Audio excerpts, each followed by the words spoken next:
সম্মেলনের সভাপতি এবং বাঁকুড়া জেলা তৃণমূল কংগ্রেসের সভাপতি ওমদার বিধায়ক সম্মানীয় অরূপ খাঁ থেকে শুরু করে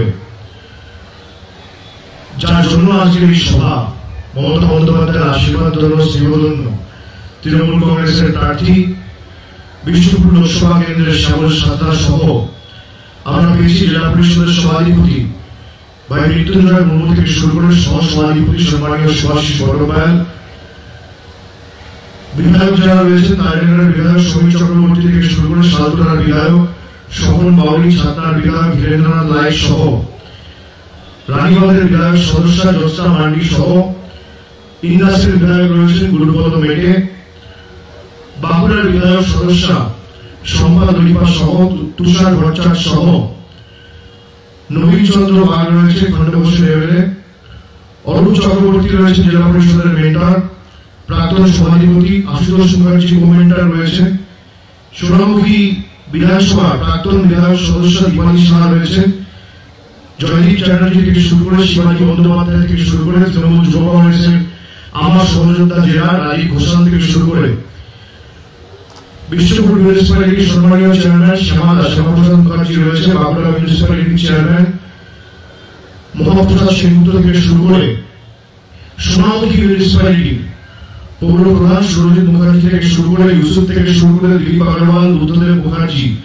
অমর সাহু থেকে শুরু করে সমস্ত জেলা পরিষদ সদস্য, শাখা সংগঠনের প্রধান যারা রয়েছেন সকলে, চুমকি থেকে শুরু করে মৌ থেকে শুরু করে আমি সকলকে ধন্যবাদ জানাচ্ছি। ইউসুফ রয়েছে, অলোক মুখার্জি রয়েছে, বাবলু সিং রয়েছে, রবিউল হোসেন রয়েছে, প্রবীণ ঘরাই রয়েছে, স্বপন কোলে রয়েছে, মথুর কাউরি থেকে শুরু করে প্রদীপ চক্রবর্তী, অপার্থিব ইসলাম থেকে শুরু করে বাসুদেব চ্যাটার্জি থেকে শুরু করে মাধব বড়াল থেকে শুরু করে উজ্জ্বল কবিরাজ থেকে শুরু করে আমি সকলকে আমার অন্তরের অন্তঃস্থল থেকে সম্মান, কৃতজ্ঞতা, অভিনন্দন জানাচ্ছি। আপনারা যারা সম্মিলিত হয়েছে, বিশেষ করে আমার সামনে আমার মায়েরা, আমার বোনেরা, আমার দিদিরা যেভাবে অংশগ্রহণ করেছেন আজকের এই সভায়, আমি তাদেরকে নতমস্তকে ধন্যবাদ জানাচ্ছি, প্রণাম জানাচ্ছি।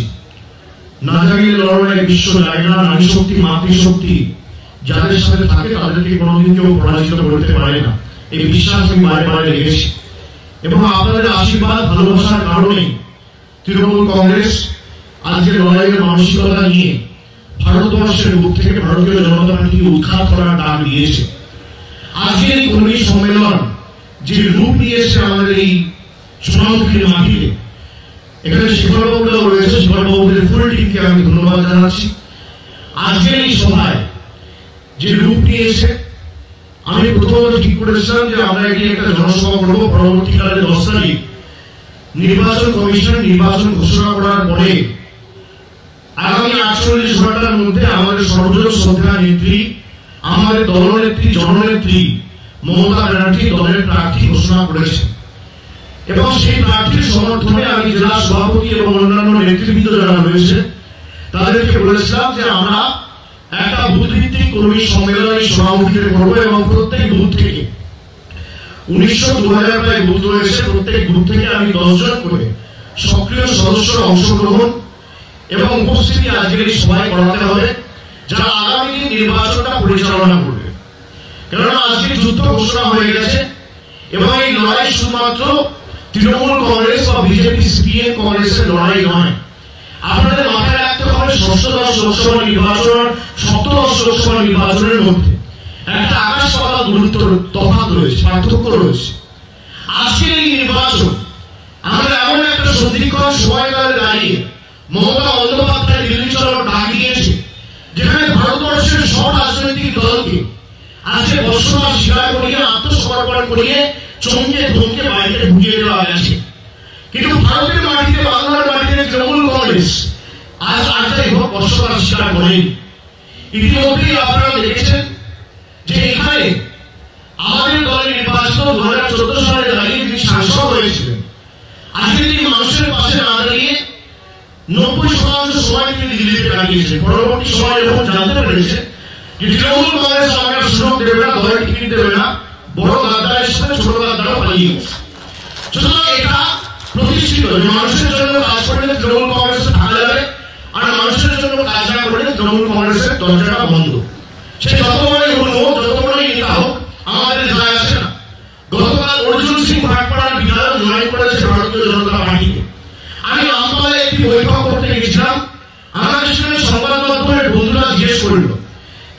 সিং তো গেল কিভাবে? আমি বললাম যে অর্জুন সিং গেছে তৃণমূল কংগ্রেসের কিছু যায় আসে না। রাম শ্যাম যদুমধু যেই যাক, দলটা মানুষ মমতা বন্দ্যোপাধ্যায়কে দেখে পড়ে এবং মানুষ মমতা বন্দ্যোপাধ্যায়কে দেখে ভোট দেয়। সেই অর্জুন সিং এর যদি ক্ষমতা থাকে, ব্যারাকপুর লোকসভা থেকে ভারতীয় জনতা পার্টির প্রার্থী হয়ে দেখা 2 লক্ষ ভোটে হারানোর দায়িত্বটা আমি কাঁধে তুলে নিচ্ছি।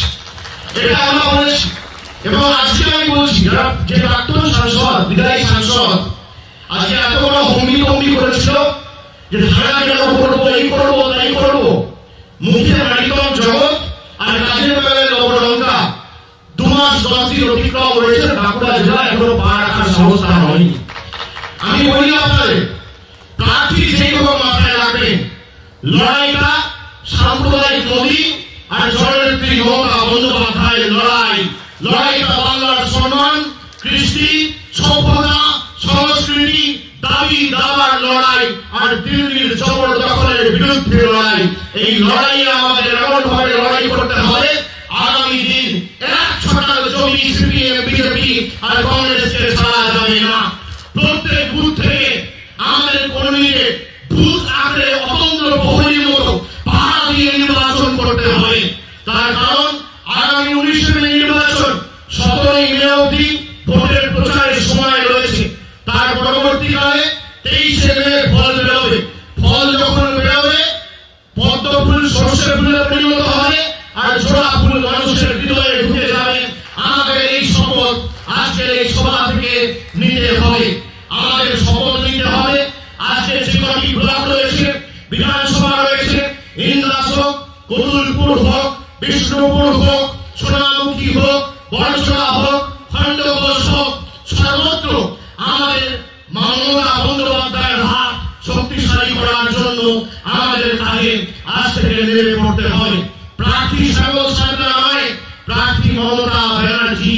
আপনারা ভোটটা মমতা ব্যানার্জিকে দিচ্ছেন, এটা মাথায় রাখবেন।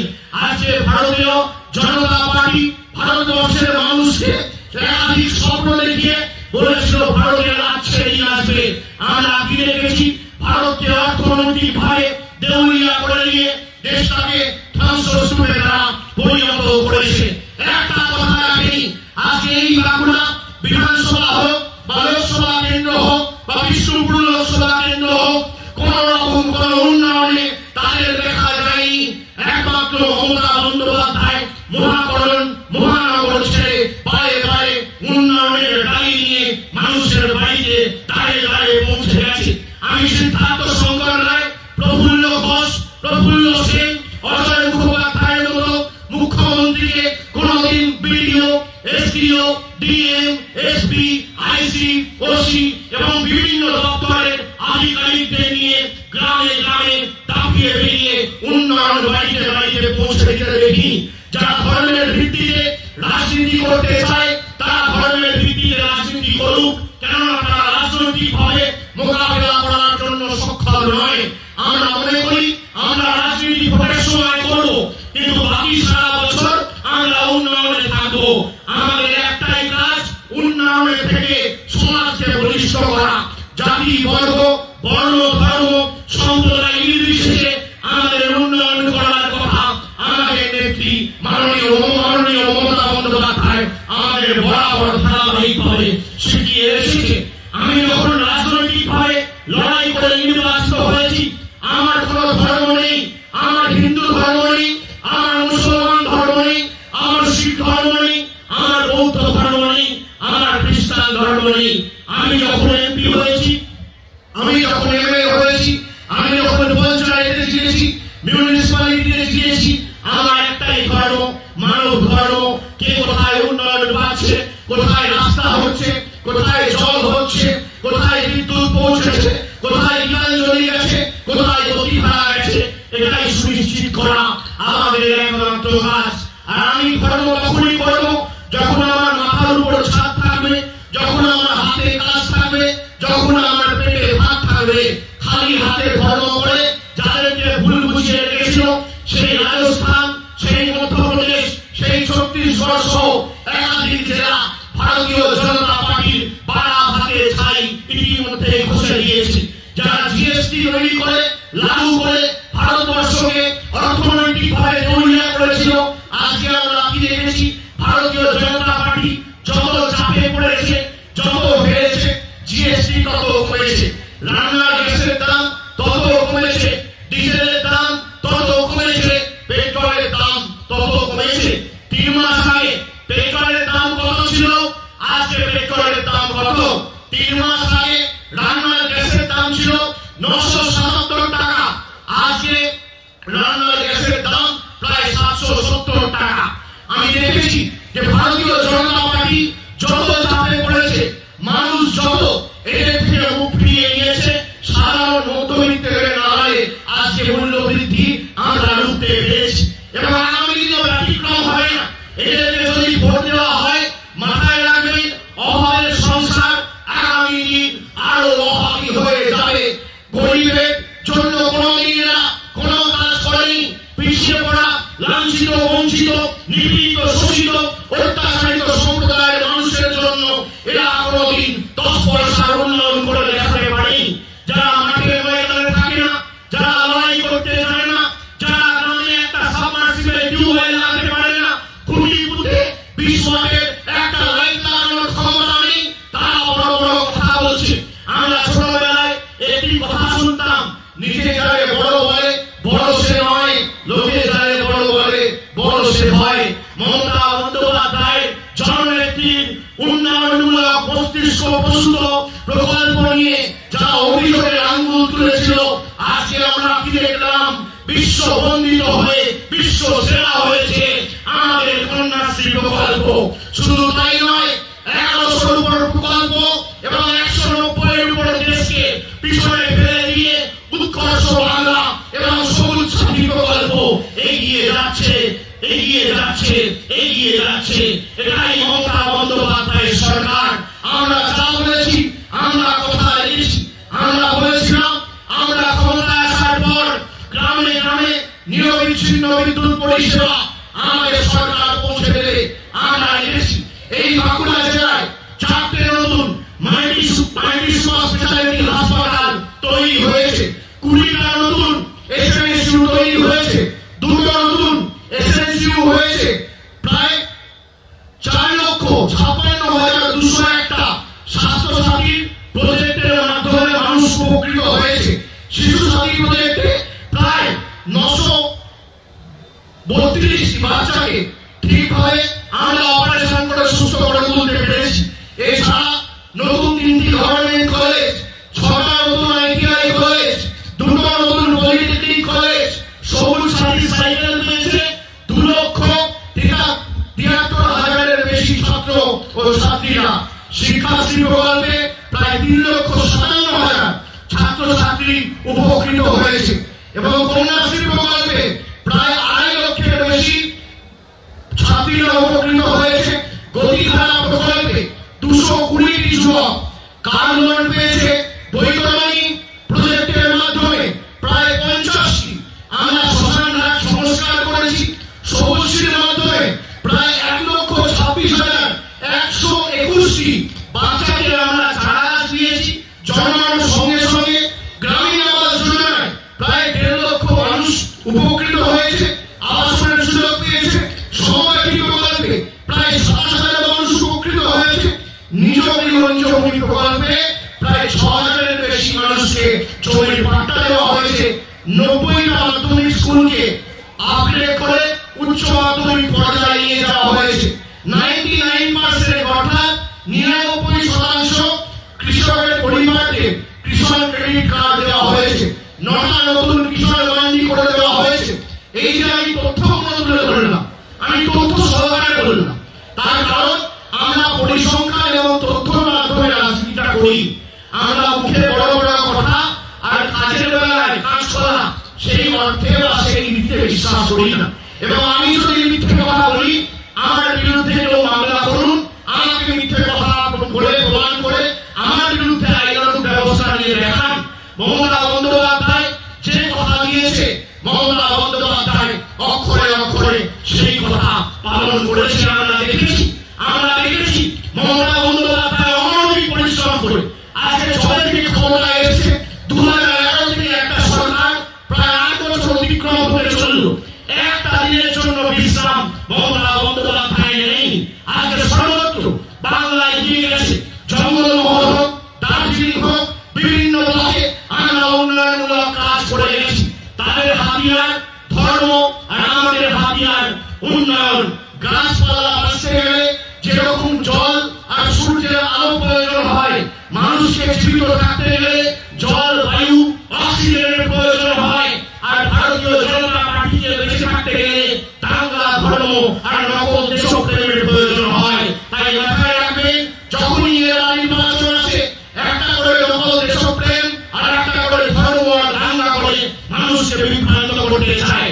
আজকে কি দেখেছিলাম আমরা 2 বছর আগে মাথায় ফিরতি বেঁধে যারা রাস্তায় নেমেছিল, এখন তাদেরকে আর দেখা যায় না। তার কারণ এখন আর নামের নামে নির্বাচন হচ্ছে না, এখন দেশপ্রেমের নামে নির্বাচন করতে হবে। আমি মনে করি ভারতবর্ষের প্রধানমন্ত্রী যেভাবে মানুষকে ভুল বুঝিয়ে ভারতবর্ষকে অর্থনৈতিকভাবে জর্জরিত করে আমাদের দেশকে অন্ধকারের দিকে ফেলে দিয়েছে, আমরা আগামী দিন এর বিহিত ঘটাবো। 80 বছর আগে মাথায় রাখবেন, এই বাংলা থেকে একজন বাঙালি দিল্লি চলোর ডাক দিয়েছিল। 80 বছর পরে আবার এক বাঙালি দিল্লি চলোর ডাক দিয়েছে। 80 বছরের আগে বাঙালি কোনদিন বর্ষতা স্বীকার করেনি, আত্মসমর্পণ করেনি। 80 বছরের পরে বাঙালিও আত্মসমর্পণ করেনি, বর্ষতা স্বীকার করেনি। 80 বছরের আগে বাঙালি তাকেও কংগ্রেস ছেড়ে বেরিয়ে আসতে হয়েছিল। 80 বছরের পরে বাঙালি সেও কংগ্রেস ছেড়ে তৃণমূল কংগ্রেস তৈরি করেছিল। 80 বছরের আগে বাঙালি তার বাসভবন ছিল দক্ষিণ কলকাতা, আর 80 বছরের পরে বাঙালি তারও বাসভবন দক্ষিণ কলকাতা। 80 বছরের আগে বাঙালি বলেছিল, তুমি আমাকে রক্ত দাও, আমি তোমাকে স্বাধীনতা দেবো। আর 80 বছরের পরে বাঙালি বলছে, তুমি আমাকে 42 দাও, আমি তোমাকে আগামী দিন এক নতুন উজ্জ্বলময় শান্তিপ্রিয় ধর্মনিরপেক্ষ প্রগতিশীল ভারতবর্ষ দেবো। এই হচ্ছে আমাদের জননেত্রী, দেশনেত্রী মমতা বন্দ্যোপাধ্যায়। পুরোটা মমতা বন্দ্যোপাধ্যায়কে দিয়ে আগামী দিন 42 7 দফায় ভোট হোক, 10 দফায় ভোট হোক, 20 দফায় ভোট হোক, 14 দফায় ভোট হোক, আমাদের যায় আসে না। ভারতবর্ষের যে কোনো প্রান্ত থেকে পুলিশ ফোর্স আসুক, আমেরিকা থেকে আসুক, লন্ডন থেকে আসুক, সেন্ট্রাল পুলিশ ফোর্স থাকুক, আমাদের কিছু যায় আসে না। মানুষ দুহাত তুলে মমতা বন্দ্যোপাধ্যায়কে সমর্থন করে আগামী দিন ভারতবর্ষকে বাংলা যাতে দিশা দেখাতে পারে, এটা সুনিশ্চিত করবে। এই বিশ্বাস আমি রাখি। আমি বিশ্বাস রাখি যে আগামী দিন বাঁকুড়ার 2টো লোকসভা নির্বাচনে যে আসন দুটি রয়েছে, বাঁকুড়া লোকসভা কেন্দ্র এবং বিষ্ণুপুর লোকসভা কেন্দ্র, পশ্চিমাঞ্চলে যে জেলাগুলো রয়েছে, বাঁকুড়া আগামী দিন দৃষ্টান্ত স্থাপন করবে। এই বিশ্বাস আমি রাখি। আমি বিশ্বাস রাখি আমাদের কর্মীরা যারা রয়েছে সকলে মিলে যদি ঐক্যবদ্ধ হয়, লড়াই করে, তাহলে আমাদেরকে কোনদিন কেশাগ্র স্পর্শ কেউ করতে পারবে না।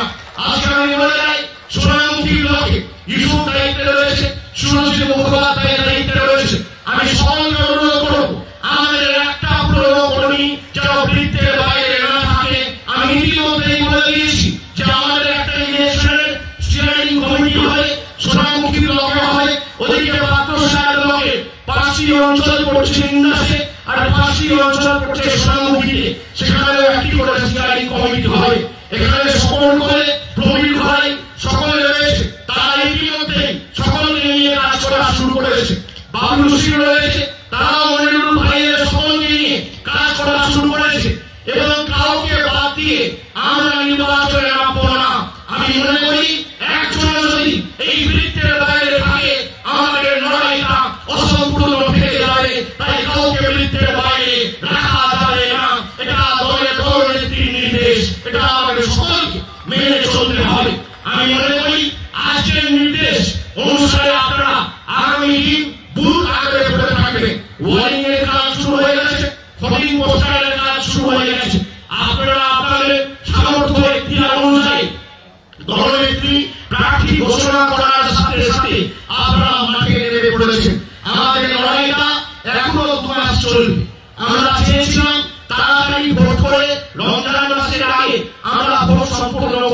কিন্তু তারা সেই নির্বাচন কমিশনের কাছে আমরা লিখিত আমাদের অভিযোগও জানিয়েছি, প্রতিবাদও জানিয়েছি। কিন্তু যাই হোক, নির্বাচন কমিশনের নীতি নিয়ম অনুসারে আমাদের কাজ করতে হয়, মেনে আমাদের কাজ করতে হয়। সাংগঠনিক আমাদের যে সাংগঠনিক দায়িত্বে যারা রয়েছে তাদের সকলকে আমি অনুরোধ করবো যে 7 হোক বা 14 আগামী দিন পদ্ম হবে যত, এই নির্দেশ নিয়ে, এই মন্ত্র নিয়ে এবং এই মমতা বন্দ্যোপাধ্যায়ের আদেশ নিয়ে আমাদের কাজ আগামী দিনে করতে হবে। ভারতবর্ষের মাটিতে যারা ভারতীয় বলে নিজেদেরকে দাবি করেছিল, দেশপ্রেমী বলে নিজেদেরকে দাবি করেছিল, আজকে আমরা কি দেখছি? ভারতবর্ষকে দেউলিয়া করে দিয়ে একদিকে নীরব মোদী, একদিকে ললিত মোদী, আর একদিকে বিজয় মালিয়া সর্বশান্ত করে দিয়ে চলে গেছে। কিন্তু মমতা বন্দ্যোপাধ্যায়ের নেতৃত্বে আজকে সুদীপ্ত সেনকে আমরা কাশ্মীরের কার্গিল প্রান্ত থেকে ধরে এনে কলার ধরে জেলে ঢুকিয়েছিলাম। এটাই তার আমাদের মধ্যে পার্থক্য। আমরা ভারতবর্ষের প্রধানমন্ত্রীকে কোনোদিন রেল স্টেশনে চা বিক্রি করতে দেখিনি, কিন্তু আমরা বাংলার মুখ্যমন্ত্রীকে আজ হাওয়াই চপ্পল করে গাড়ির ছাদের ঘরে থেকে 10 কোটি মানুষের জীবনের উন্নয়নের ধারাকে সঠিকভাবে পরিচালনা করতে দেখেছি। এটাই হচ্ছে তাদের আর আমাদের মধ্যে পার্থক্য। আমরা কথা দিয়ে কথা রাখি, আমাদের নেত্রী যা বলেছে অক্ষরে অক্ষরে কথা রেখেছি। এই বাঁকুড়া পুরুলিয়ার জন্য হাজার কোটি টাকা খরচা করে জলের প্রজেক্ট থেকে শুরু করে হাসপাতাল থেকে শুরু করে আজকে 600 থেকে টকটকে রাস্তা আমাদের সরকার তৈরি করে দিয়েছে। আসুন এই লড়াই যাতে আগামী দিনে আপনারা সঠিকভাবে লড়ে মমতা বন্দ্যোপাধ্যায়কে বাঁকুড়া জেলার 2টি আসন আমরা 23 উপহার দেবো। এই সভা থেকে আজকে এই অঙ্গীকার, এই শপথ এবং এই দায়িত্ব আমাদের সকলকে নিয়ে আজকে বাড়ি ফিরে যেতে হবে এবং বাড়ি ফিরে বসে থাকলে হবে না বন্ধু। আজকে সিপিএম, বিজেপি, কংগ্রেস আপনারা দেখেছেন 1 সপ্তাহ হয়ে গেছে, প্রায় নির্বাচন ঘোষণা হতে চললো, কিন্তু এখনো তারা কোনো প্রার্থী, কোন রাজনৈতিক দল কোন কেন্দ্রে ঘোষণা করতে পারেনি। পঞ্চায়েত নির্বাচন হলে কি বলতো? তৃণমূল কংগ্রেস প্রার্থী দিতে দিচ্ছে না। আর এখন দেখুন 7 দিন হয়ে গেল এদের কাছে প্রার্থী নেই। ছোলা নিয়ে, ব্যাগ বস্তা নিয়ে বাড়ি বাড়ি ঘুরে বেড়াচ্ছে। কি বলছে? এই তুমি প্রার্থী হবে? 42 জন খুঁজে পাওয়ার এদের অবস্থা নেই। এরা আবার বাংলা দখল করবে। আমি বলি, আগে দল সামলা, পরে ভাবিস বাংলা। আর পরিবর্তনের ডাক দিয়েছে বাংলা, এবার পারলে দিল্লি সামলা। এটাই আমাদের মূল মন্ত্র আগামী দিনের লড়াই। আমি মনে করি আপনারা যে দৃঢ়তার পরিচয় আজকের এই সভায় দিয়েছেন, তার জবাব আগামী দিন 23 মে আমরা দেবো। এমনিতে 21-22 হয়ে আছে, আর আমরা আমাদের দলের দলটা 23 মে করবো। সবুজ আবির নিয়ে রাস্তায় দেখা হবে। একটা বুথে যেন ভারতীয় জনতা পার্টি, সিপিএম, কংগ্রেস গণতান্ত্রিক ভাবে মাথা ছাড়া দিয়ে দাঁড়াতে না পারে, সেটা আমাদের সুনিশ্চিত করতে হবে। যারা বড় বড় কথা বলছে, রাজনৈতিক ভাবে লড়ার ক্ষমতা নেই, বলেছিল কি বাঁকুড়ায় প্রতিদ্বন্দ্বিতা করব বিষ্ণুপুরে, অভিষেক বন্দ্যোপাধ্যায়কে বলুন আমার বিরুদ্ধে প্রতিদ্বন্দ্বিতা করতে। তার এমনই দুরবস্থা, বিষ্ণুপুর লোকসভা কেন্দ্রটা যে এসসি সেটাও সে জানে না। নইলে আমি তো প্রতিদ্বন্দ্বিতা করতাম। আমার কেন মমতা বন্দ্যোপাধ্যায় যাকে দায়িত্ব দেবে, নির্বাচনটা নেতারা করে না, নির্বাচনটা কর্মীরা করে। কর্মীরা তোমাদের বাড়াভাবে ছাই দিয়ে আগামী দিন বিশ্বাস করি আমি যে 2 লক্ষের বেশি ব্যবধানে এই সিট আগামী দিন জিতবে। প্রত্যেকটি বিধানসভা থেকে আমাদের 30,000, 40,000, 50,000 টার্গেট নিতে হবে। এই মার্জিনে আমরা শ্যামল সপ্তাহে জেতাবো।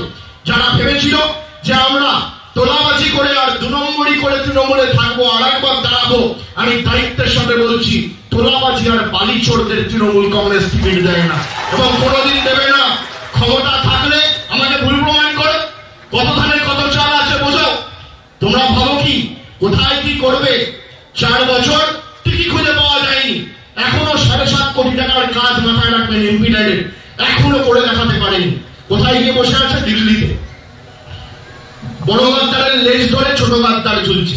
সেই বড় গাদ্দার ছোট গাদ্দার যখন আসবে, এটার ভোকাটটা করে আবার বাঁকুড়া ছাড়া করে আমাদের পাঠিয়ে দিতে হবে, ছেটিয়ে বিদায় দিয়ে।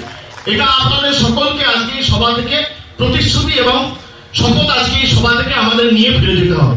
আগামী সোমবার আমি আবার বাঁকুড়ায় আসবো। সেখানে বাঁকুড়া লোকসভা একটি কর্মী সম্মেলন হবে। সেখানে সম্মেলন হবে বাঁকুড়া লোকসভা কেন্দ্রের অন্তর্গত যে 7টি বিধানসভা রয়েছে তাদের সকলকে নিয়ে হবে। আজকে যেমন আমরা বিষ্ণুপুরটা সম্পূর্ণ করলাম, পরবর্তীকালে যে নির্বাচন কমিটিগুলো আমরা তৈরি করে দিয়েছি, সেই নির্বাচন কমিটি আগামী দিনের কৌশলগুলো ঠিক করবে। কোথায় বসে কিভাবে অঞ্চলে, কোথায় বুথে কিভাবে মিটিং হবে, কিভাবে পোস্টারিং হবে, কিভাবে ওয়ার্ডিং হবে, কি কৌশল আমরা আগামী দিন নেবো, এটা ইলেকশন কমিটিটা ঠিক করবে। জেলা সভাপতি যারা দায়িত্বে আছে, এমএলএরা যারা আছে, তারা সকলে মিলে নিজের জায়গা দায়িত্বের সাথে নিজেরা দেখে নেবেন। এবং আগামী দিন আমরা যখনই নির্বাচন নেমেছি, মাথায় রাখবেন এই খেলার কিন্তু শেষ আমরা দেখে ছাড়বো। 2 মাস রক্ত গেলে যাবে, প্রাণ গেলে যাবে। ভারতবর্ষের সীমান্তে এই জওয়ানগুলো লড়াই করে, মাথায় রাখবেন তাদের মাথায়, তাদের মস্তিষ্কে দুটো জিনিস থাকে। যেই দেশের জন্য আমরা লড়াই করছি, হয় সেই তিরঙ্গায় জড়িয়ে আমাদের মৃতদেহ ফিরবে, নইলে সেই তিরঙ্গাটা আমরা প্রতিষ্ঠা করে আসবো। আমাদের তৃণমূল কংগ্রেসের সৈনিকেরাও একই মানসিকতা নিয়ে লড়াই করবে। যেই জোড়া ফুলের ঝান্ডা নিয়ে আমরা লড়াই করছি, আপনার হাতে জোড়া ফুলের ঝান্ডা, আর দিল্লিতে হবে নরেন্দ্র মোদী ঠান্ডা, এটা মাথায় রাখবেন। এই জোড়া ফুলের ঝান্ডা বাঁকুড়ায় যেভাবে আমরা এই ধ্বজা প্রতিষ্ঠা করেছিলাম, একইভাবে আগামী দিন বাঁকুড়া সবুজ বাঁকুড়া থাকবে এবং তৃণমূল কংগ্রেসের মমতা বন্দ্যোপাধ্যায়ের শক্ত ঘাঁটি এই বাঁকুড়া থাকবে। আগামী দিন দুর্বৃত্তরা বুঝে নেবে বাঁকুড়ার মাটি শক্ত ঘাঁটি, বুঝে নেই দুর্বৃত্ত। আর যারা ভাবছে কুৎসা করে, মানুষকে ভুল বুঝিয়ে, মানুষের কাছে মিথ্যে কথা বলে মানুষের হৃদয় জয় করা যায়, আমি বলি অত সোজা নয়। রাতারাতি মমতা বন্দ্যোপাধ্যায় তৈরি হয়নি। আন্দোলন, সংগ্রাম, জীবন ত্যাগ, তিতিক্ষা, পরিশ্রম মমতা বন্দ্যোপাধ্যায়ের গণ আন্দোলন মানুষ ভুলে যায়নি। ভারতবর্ষে মনে রাখবেন অনেকে রয়েছে যাদের নাম আজকে স্বর্ণাক্ষরে লেখা রয়েছে সমাজের প্রতি তাদের অবদানের কারণে। আজকে নেতাজি সুভাষচন্দ্র বসু যদি চুপ করে থাকতো, আমরা আজাদ হিন্দ ফৌজ তৈরি করে ভারতবর্ষে ব্রিটিশদের ভিত নড়িয়ে দেওয়ার মতো একটা ভারতবর্ষের নাগরিক কোনোদিন খুঁজে পেতাম না। স্বামী বিবেকানন্দ যদি চুপ থাকতো, আজকে ভারতবর্ষে আমরা কোনোদিন ভারতবর্ষের নাম উজ্জ্বল করা, হিন্দু ধর্মের নাম উজ্জ্বল করা, বিশ্ব ধর্ম সম্মেলনে গিয়ে একটা ভারতবর্ষের নাগরিক খুঁজে পেতাম না। রামমোহন রায় যদি চুপ থাকতো, সতীদাহ প্রথা রোধ করেছিলেন একজন বাঙালি, সে যদি চুপ থাকতো, আজ যদি আমার বাবা মারা যেত, আমার মাকে বা আপনার মাকে সেই চিতায় ঝলসে পুড়ে মৃত্যুবরণ করতে হতো। আর আজ যদি মমতা বন্দ্যোপাধ্যায় চুপ থাকতো, আজকে সিপিএম এর বন্ধুকের নলে আমাদের আত্মসমর্পণ করে আগামী 50টা বছর রাজনীতি করে যেতে হতো। তাই মমতা বন্দ্যোপাধ্যায় চুপ থাকে। আজকে যারা উন্নয়নের সাথে আছে, তারা মমতা বন্দ্যোপাধ্যায়ের হাত শক্তিশালী করেছে। আজকে শেখর বাবু থেকে শুরু করে, সুব্রত বাবু থেকে শুরু করে যারা কাতারে কাতারে লোক, যারা উন্নয়ন দেখেছে, যারা গঠনমূলক আলোচনায় অংশগ্রহণ করে, যাদের ইতিবাচক কাজ করার আগ্রহ থাকে, তারা সকলে মমতা বন্দ্যোপাধ্যায়ের হাত শক্তিশালী করেছে। এবং আগামী দিন যাতে কোনো ব্যতিক্রম না হয়, আমি আপনাদেরও অনুরোধ করব যে আমাদের লড়াইটা, মাথায় রাখবেন, বিজেপিকে হারানো বা সিপিএমকে হারানো নয়। যারা বাংলার সম্মান, বাংলার কৃষ্টি, বাংলার সংস্কৃতি নিয়ে ছেলে খেলা করছে, তাদেরকে জবাব দেওয়ার লড়াই, তাদেরকে ফোকাট্টা করে বাংলা থেকে বিদায় দিয়ে ওই লখনৌ এক্সপ্রেস আর গুজরাটের আমিনা এক্সপ্রেস ধরে বাড়ি পাঠিয়ে দেওয়ার লড়াই। পিএমজিএসওয়াই, প্রধানমন্ত্রী গ্রাম সড়ক যোজনা, আমাদের রাজ্য সরকার দেবে 40% টাকা, 50% টাকা, আর তোমার কেন্দ্রের সরকার দেবে 50% টাকা। নাম হবে কার? প্রধানমন্ত্রী। আমাদের মুখ্যমন্ত্রী বলেছে তোমাদের টাকাও লাগবে না, তোমাদের নাও লাগবে না। আমাদের মুখ্যমন্ত্রীর সাথে যদি প্রধানমন্ত্রীর লড়াই থাকতো, তাহলে মুখ্যমন্ত্রী বলতো এটা পিএমজিএসওয়াই নয়, এটা সিএমজিএসওয়াই হবে।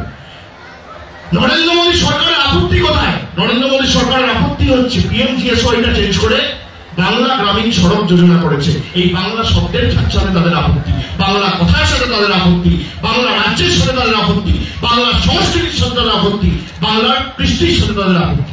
যারা বাংলার কৃষ্টির বিরুদ্ধে, যারা বাংলার সংস্কৃতির বিরুদ্ধে, যারা বাংলার শব্দের বিরুদ্ধে, যারা বাঙালির বিরুদ্ধে, যারা বঙ্গবাসীর বিরুদ্ধে, আর যাই হোক, তাদেরকে বাংলা কোনোদিন সম্মান জানাবে না, তাদেরকে বাংলা কোনোদিন অ্যাকসেপ্ট করবে না, এই বিশ্বাস আমি রাখি। আগামী দিন গড়ায় গন্ডায়, ইঞ্চিতে ইঞ্চিতে জবাব দেব। কবি সুকান্তের কথায় বলে যাই, আদিম হিংস্র মানবিকতার আমি যদি কেউ হই, স্বজন হারানো শ্মশানে তোদের চিতা আমি তুলবই। আগামী 23শে মে জবাব দেওয়া হবে এবং পচা পদ্ম জব্দ হবে, এই বিশ্বাস আমি রাখি। আপনাদের সকলকে ধন্যবাদ জানিয়ে, প্রণাম জানিয়ে, কৃতজ্ঞতা জানিয়ে আমার বক্তব্য এখানে শেষ করবো। জয় হিন্দ, বন্দে মাতরম। তৃণমূল কংগ্রেস জিন্দাবাদ, জননেত্রী, দেশনেত্রী মমতা বন্দ্যোপাধ্যায় জিন্দাবাদ।